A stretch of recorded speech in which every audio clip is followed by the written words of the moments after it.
Mas deixa eu falar um pouquinho sobre uma coisa. Eu estava lendo agora mesmo, numa revista, eu recomendo, tá? Quem lê em inglês, que procure uma revista chamada Writer's Digest, que é uma revista que pega muitos escritores falando em inglês, obviamente, né? Falando de assuntos variados. E eu estava agora mesmo lendo um artigo de uma coisa que muita gente pergunta bastante, então eu queria dar uma faladinha. Posso dar uma faladinha agora, Sidney? Claro, manda bala. Manda bala. Que é, muita gente pergunta, muita gente tem dúvida, que é sobre a verdade, o que vai de verdade nas obras. Então, eu queria primeiro falar para vocês que uma obra que essencialmente descreve a realidade como supostamente ela se chama não ficção. Exatamente por isso.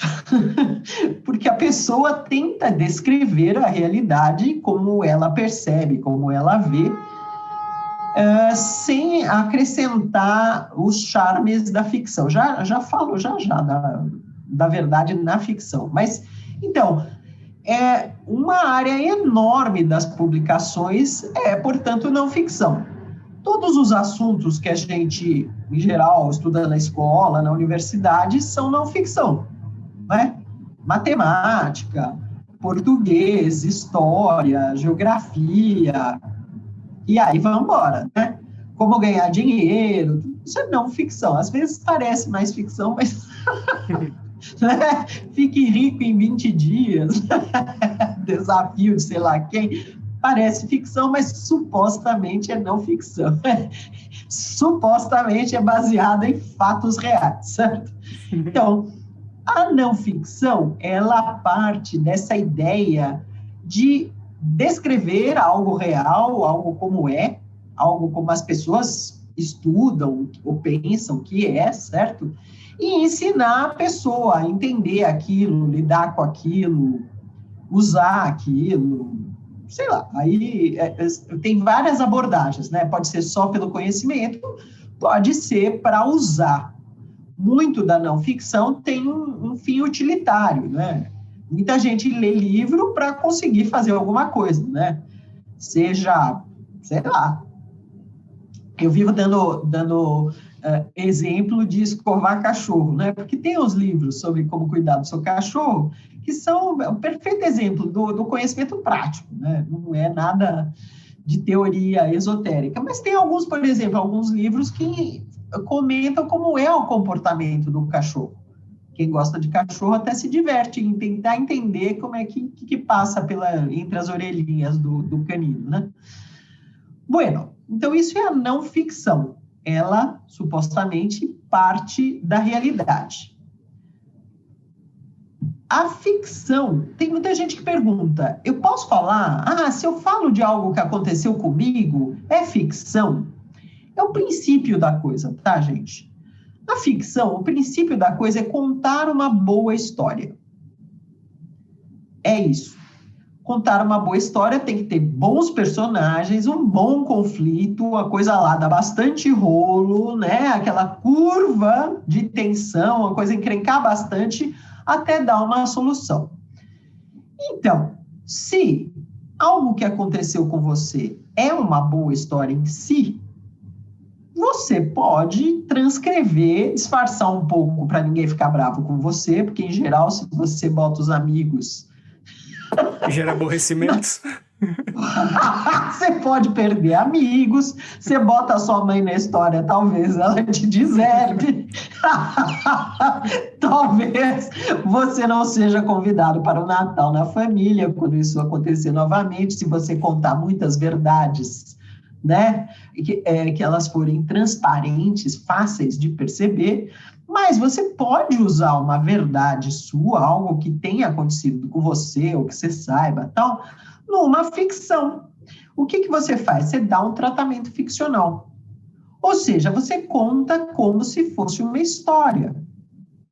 Tá? Então, você apresenta os personagens, você apresenta o cenário, você desenvolve o conflito, você bota diálogo, você explica o que passa na cabeça das pessoas, você conta como se fosse uma história. Aí as pessoas me perguntam, mas pode contar uma história baseada em fatos reais? Crianças do meu Brasil. É o que mais tem, né, Laura? Só tem isso. Todos os escritores baseiam as histórias em coisas que lhes aconteceram ou que eles ficaram sabendo. É só que eles mudam, certo? Eles descaracterizam e eles pegam só aquilo que interessa, daquilo que é verdade. E é aqui que vem o grande truque que esses escritores estavam comentando.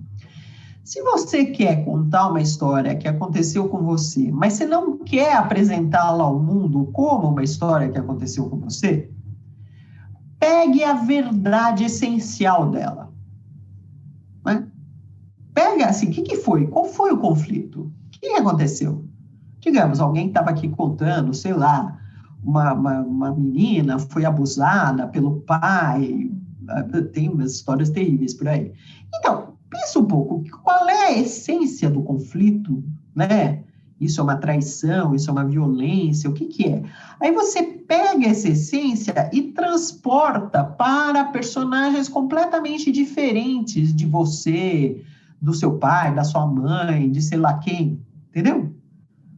Porque a verdade da história, é isso que é interessante, não está nos detalhes, nos fatos, está na essência do conflito, daquilo que acontece.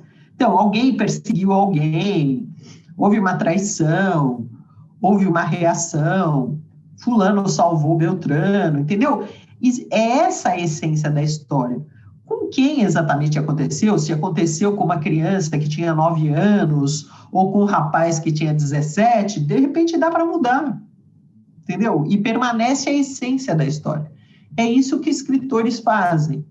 Eles captam a essência do conflito, do interesse, de acontecimentos que aconteceram com eles ou que eles viram acontecer com outras pessoas e transportam essa essência para personagens que eles criam.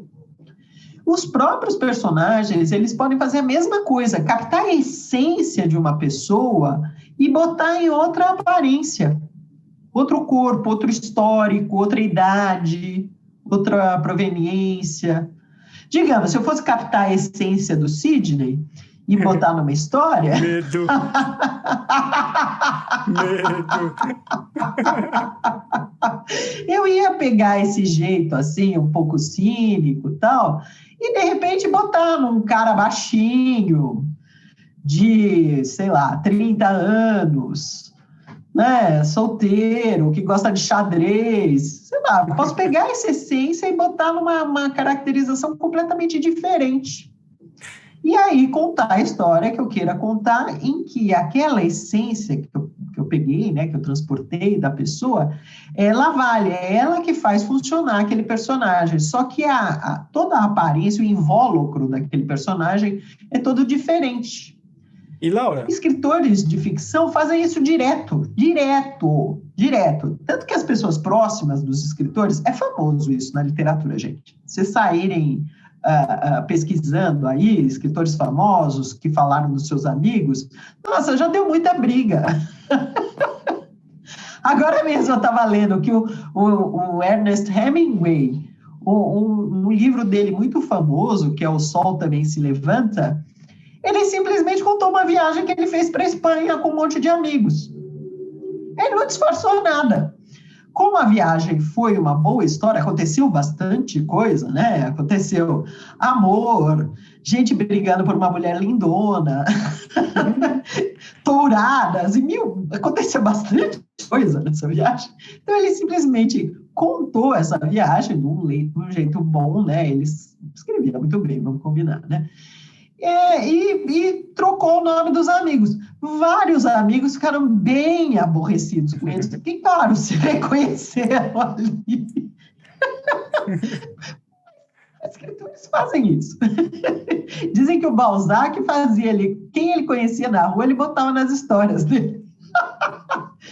Então, normal, tá, crianças? Então, a gente pode sim usar, é normal Aliás, que é escritor, tem um olhar assim meio perdido, né? Escritor que é escritor fica olhando assim o negócio acontecendo e você vê assim que a pessoa não está exatamente prestando atenção no que está acontecendo, a pessoa está captando a essência para jogar numa história que ela vai escrever. Os de não ficção também, viu? Eles ficam assim porque eles ficam, putz, eu vou usar isso como um caso, só que vai de exemplo E é uma no coisa, livro que eu estou escrevendo. e é uma coisa treinável, né, Laura? Que você não precisa nascer sabendo com esse dom, nada disso. Você pode, se você treinar, é uma coisa que ao longo do tempo você vai melhorando, né? Ah, sim, Esse essa olhar, né? observação, esse olhar que observa, esse olhar que é isso, é captar quais são os detalhes que são importantes. Porque nem tudo é importante do que está acontecendo. O bom escritor, a boa escritora, consegue detectar, é isso aqui que faz essa história andar. O resto eu posso mudar. E é isso aqui que é a essência da pessoa para isso que está acontecendo. O resto, nem tanto. Então, esse olhar, sabe? Ver como é que a pessoa funciona, ver o que está acontecendo e traduzir isso, né, numa linha que seja contável. Sim, é exatamente o que você está dizendo, é um olhar treinável. E aí você pode fazer isso no restaurante, no café, no metrô, no ônibus, na escola. Você pode estar em qualquer lugar e só com o olho ali, só filmando o olho ligado, as exatamente. presepadas que as pessoas fazem. Aí você vai... E você pode juntar várias pessoas em um personagem só também, né? Se elas tiverem características mais ou menos parecidas ou atitudes mais ou menos parecidas, você também pode juntar tudo num cara só, né? Pode, mesmo personagem. Pode. Se você vê a mesma essência, quer dizer, o mesmo tipo de motivação, o mesmo tipo de alma, digamos assim, em mais de uma pessoa, claro, dá para botar um só. Você vê um grupo todo agindo da mesma forma, você pode transformar numa única pessoa, né? Então, sim, claro, isso é muito possível. Então, o que eu digo aqui sobre verdade toda história tem verdade em algum lugar dela, né? Senão ela não seria uma boa história. Mas o que a ficção diz para quem lê não acredite em todos os detalhes. Em essência, a história é verdadeira, senão você não quereria ler, porque ela seria absurda, né? Então, em essência, tem ali uma dinâmica, um conflito, um personagem que tem verdade. Ele tem verdade psicológica, ele tem uma verdade que ressoa. É por isso que o leitor vai querer ler, né? Mas os detalhes não. Na não ficção, a não ficção diz, em teoria, porque eu leio muita não ficção que eu fico assim, sei... Lorota, cara de lorota. Sim, tem umas não ficções que você fica, nossa, isso aqui tem que mudar de prateleira na livraria. E Laura, tudo bem. Uma biografia ou autobiografia, quando você começa a aplicar coisas que não existiram também, que você dá uma floreada, deixa de ser uma biografia para virar uma ficção também. Olha, a biografia... É um terreno tênue aí, bom né? que você está... Pois é, é cinzento. Biografia é terrível, né? Porque é o seguinte, mesmo que você pesquise loucamente, se a pessoa não está viva e não confirma cada coisa, você vai ter que preencher com a sua imaginação, você vai ter que presumir que X aconteceu, Y aconteceu, que foi em tal ordem e tal. Quanto mais distante a pessoa estiver no tempo, tanto mais você vai ter que preencher. Então, às vezes, você parte de tudo que você sabe, tudo que você conseguiu levantar, mas se você quer contar uma boa biografia, tem hora que você vai ter que colocar lá alguma coisa, né? Então, é necessário você criar.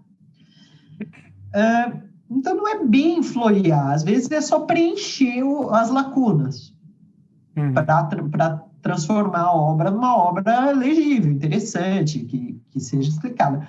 Mas aí muita gente discute exatamente isso. Assim, tá, você achou isso, mas quem disse que foi isso mesmo? É verdade. Então, as biografias, elas ficam... É por isso elas têm um pé em cada lugar, tá? Em teoria, elas são não ficção, mas as boas biografias funcionam como ficção. Por quê? Porque a pessoa tem que contar a vida ali daquela biografada, né? De uma forma interessante. Senão, ninguém aguenta, né? Ninguém aguenta ler currículo, né? E para contar de forma interessante, você tem razão, Sidney, a pessoa vai ter que, em alguns lugares, inventar. Em alguns lugares, fazer um amigo de infância, em alguns lugares, sabe, inventar um amor que não foi bem assim e tal, para fazer aparecer o dado que a pessoa sabe que é verdade, né? Porque a maioria das nossas... As nossas vidas, acho que de toda a população do planeta, na maioria do tempo é chata, né? É chata para terceiros, né? A gente está fazendo coisas que não tem muito... Não são tão emocionantes, né? Sim e não, né? Não sei. Eu acho assim, essa passagem, assim, esse ano tão dramático que a gente está vivendo, talvez, né, seja extremamente interessante daqui a algum tempo, né? Não sei, pode ser que sim, pode ser que não, né? Eu acho que a gente não deve considerar aquilo que a gente está vivendo como chato, a gente deve procurar onde é que está o drama, onde é que está a história daquilo que a gente está vivendo. Porque esse é um erro que muitos brasileiros cometem, sabe? Tem muita gente, assim, que mora numa cidadezinha, sei lá, do interior, e acha que a cidadezinha do interior é chata. Isso é uma besteira. A cidadezinha do interior é cheia de drama, é cheia de conflito. Basta que você conte, né? O fato de você estar habituado com esses conflitos, com esse cenário, não quer dizer que ele não seja interessante. Ele pode ser extremamente interessante, contanto que você traga, né, à tona a essência daquilo que tem lá. Né, a história mesmo que tem lá. Então, não, as vidas das pessoas até são interessantes, contanto que se revele. Né? Sim. Chapa branca não, pelo amor, né? Pois é, autobiografia costuma ser, né? Chapa branca é um tédio. Currículo, lista. Meus amigos, lista. Minhas medalhas, lista. Meu tédio. Deixa eu cair dormir.